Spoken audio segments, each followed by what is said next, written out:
Today, I'm going to consider the big question about the internet. And that's the question of whether or not the internet has been a net gain or a net loss for society, for humanity, for the individual, for the prospective artist, for anybody.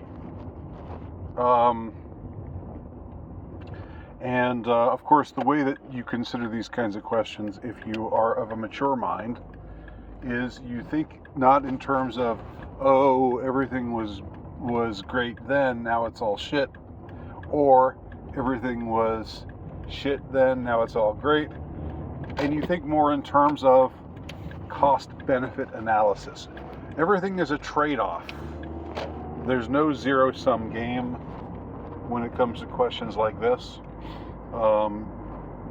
So, you know, it's something that you have to just mull over and well, I don't know, you don't have to mull it over, I guess, but I'm mulling it over because the question interests me.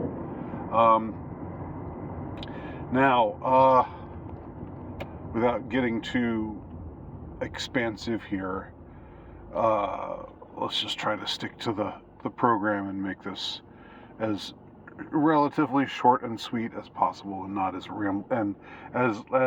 unrambling as possible.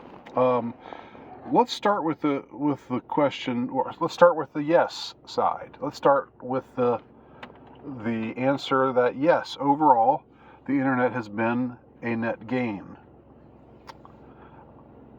I want to start with it that way because we are in a kind of a gloom and doom cycle right now. And, you know, I think it would be refreshing to start with the good and maybe finish off with the bad, so that we can see the bad in light of the good, and then maybe get a little bit better of a grappling with exactly how bad is the bad, you know, compared to the alternative. I can say, speaking for myself, that whatever, you know, success I have achieved as a writer, it's been almost exclusively thanks to the existence of the internet. I don't see someone like me finding a niche, or I see it being much harder to find a niche in a non-internet world. Because in the non-internet world, art and communication and everything was essentially mediated. That's why they call it the media, because it's what mediates. It was mediated essentially all from official sources. You had radio, you had the medium of radio, you had the medium of television, you had the medium of the printed word, newspapers and magazines and books, and you had motion pictures or movies, you know, and there were places for niche voices here and there, but even for the niche voices here and there, I would offer that it was much harder to become discovered. You know, there's a limited number of people who can become published authors. There's a limited number of people who can be on the radio expressing their thoughts. There's a limited number of people, certainly, who could be on television, even though, you know, gradually there got to be more stations, you know, and there was cable television and so forth. I think overall that did not really you still had to get quote unquote discovered somewhere to be. It was more of an all or nothing sort of thing. If you made it as a writer or as an artist or as someone who expresses his or her thoughts in a manner that made it so that other people could hear you in large numbers, then you were fortunate, or you were one of the ones who managed to get discovered and managed to become a part of this thing called the media. But the media pretty much held us back. It held back a lot of people who wanted to be heard, wanted to express themselves artistically or otherwise speak to the world at large. There was nowhere for them to go in the pre-internet age. And with the internet, that all changed. Now there's a much greater chance for people who write or who engage in some other artistic enterprise or who engage in the proliferation of ideas. There are many more ways for people to DIY, do it yourself, in case you didn't know what DIY stood for. And you can reach people in ways that you could not reach people in the pre-internet days. Now, of course, there's still big media, although the internet has chipped away at big media to the point now where more people watch, I don't know, Tucker Carlson. Not that that's a bad example, because Tucker is like he's an insider, even though he's on the fringes of what you can do as an insider. He's still an insider. But I let's just say somebody online, somebody on YouTube or somewhere who people in these snobs in the news industry would never have heard of. Someone like that is easily getting more viewers, getting a bigger audience than the nightly news or anything that the networks are doing. And other it's true of other things as well, other ways of manners of communication, other modes of communication, modes of expressing ideas. Podcasts. I know podcasts can be a pain in the ass. Believe me, and there's too many of them. I think there are too many. But on the other hand, it's if you're interested in something, it's much easier to find somebody who's going to talk about it in the way that interests you, that resonates with you. It's much harder to find somebody like that. Much easier to find somebody like that now than it was before the internet was around. Whether it's through blogs or through videos or through audio. And again, just to reiterate my own situation as a writer, I think it would have been, and I don't want to overstate my success. It's very much a niche kind of success, if you could even call it success. But I would say that the success that I have had as a writer far exceeds the success that I would have had as a writer in all probability without an internet. Because in the pre-internet age, if I had grown up and there'd been no internet, and I decided to become a writer, it would have been much harder, much harder to find an audience, much harder to find someone who would publish my work, much harder to find somewhere where my work could be proliferated,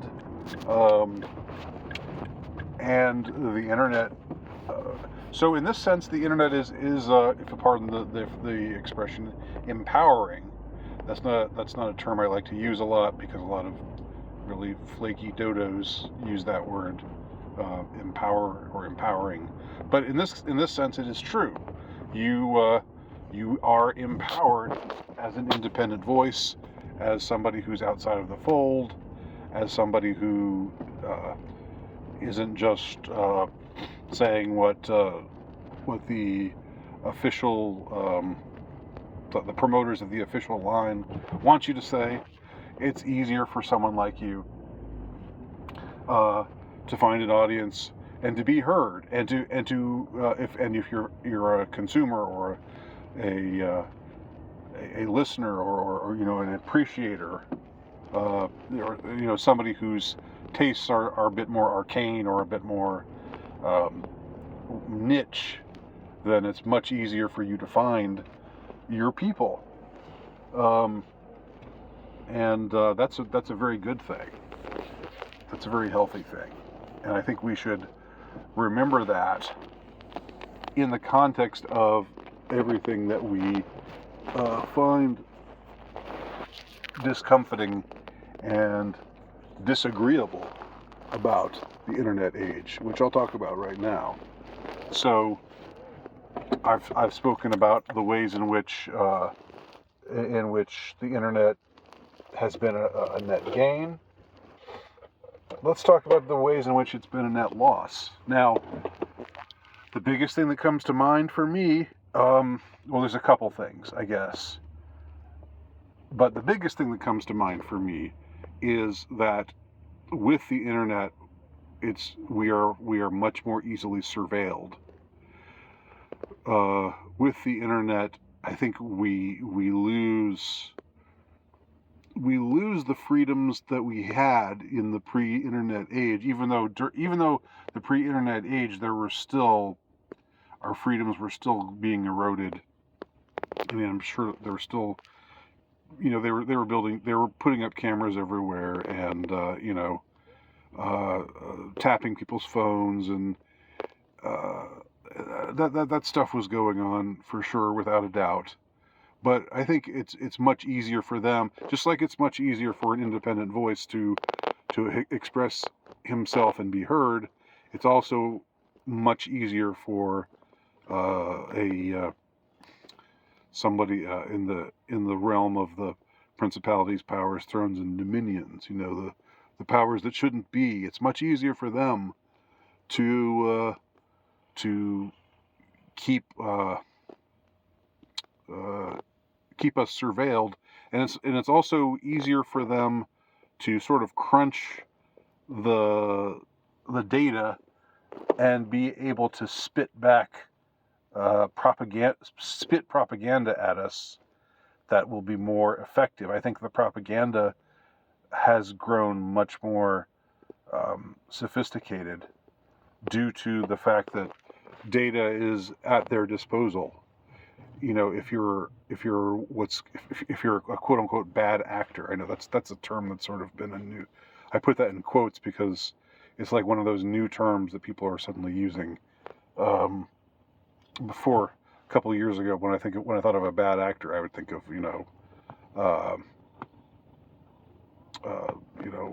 what's his name, the Matrix guy. Keanu Reeves. I would think, a bad actor, you mean Keanu Reeves? But now, a bad actor just means somebody who's up to no good, and who can't be trusted. So in this new definition of bad actor, it's much easier for them to get a foothold, to propagandize effectively, to do their dirty work, their surveillance work, their their wet works, their assassinations, their psyops.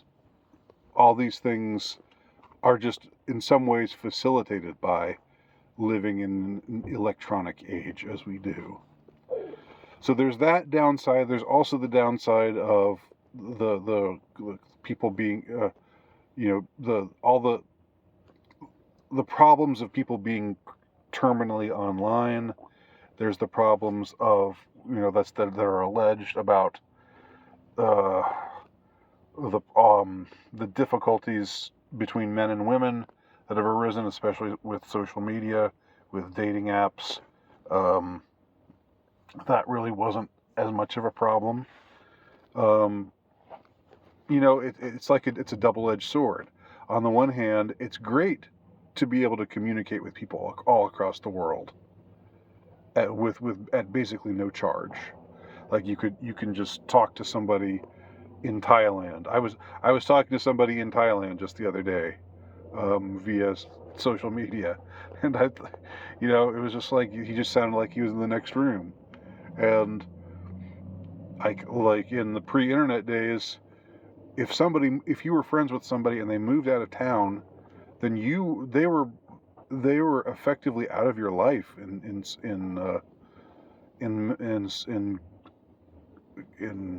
most ways, unless your friend proved to be a really good letter writer, or unless you were rich and you could afford long distance bills. But otherwise, you pretty much lost touch with somebody if that person moved away. Today, I've got friends friends and acquaintances whom I've never met in person. A great many that I've never met, or that I've only met once or twice in person. And that's just like an unheard of kind of scenario. So I guess I'm wavering back and forth between the good and the bad right now. The bad, of course, is it used to be you sort of had to make the best of what you had, and so when it comes to if we're going to put this into the realm of dating, you would not settle in the sense of like, oh well, I hate this person, but I'm going to be with them anyway. But you'd settle in the sense of, oh well, I don't have the entire world at my disposal. There aren't other guys out there who want to be with me, who I could just I can easily talk to, who are just flooding my my Tinder page if I'm a woman. That wasn't an issue, so that made dating easier, and that made courtship easier, and marriage, even though marriage had already fallen apart largely by the 70s and 80s, that was for different reasons. That was because of cultural changes, not so much technological changes. But now the technological changes are fueling the cultural changes.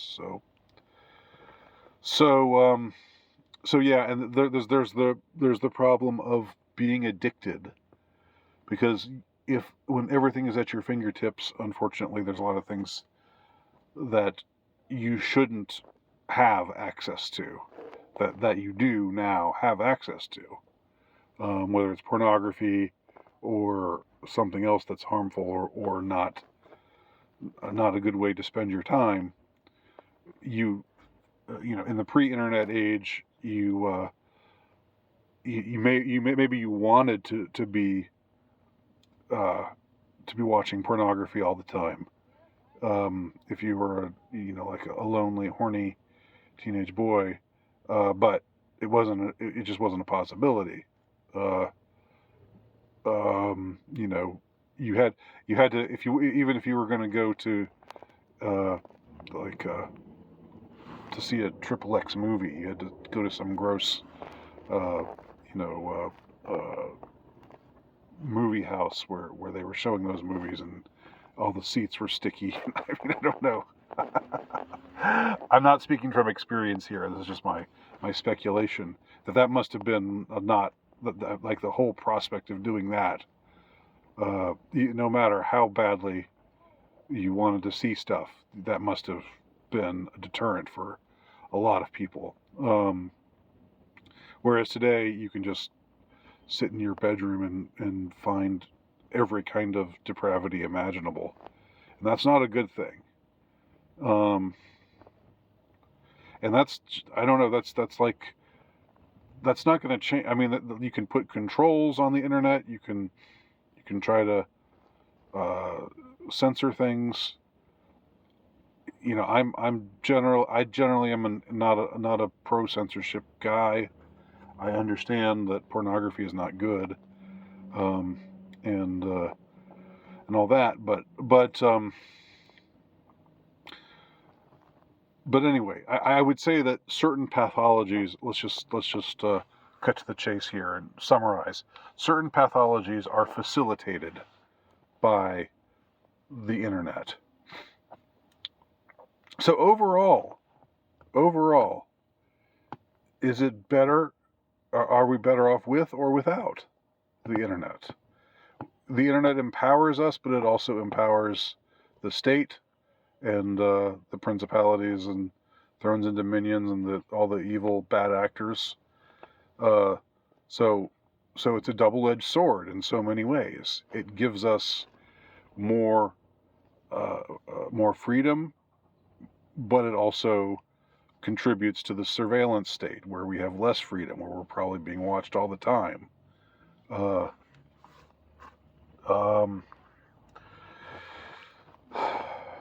So what do y'all think and why? Be interested to hear anybody's thoughts on this big question. Thank you for listening. Talk to y'all soon.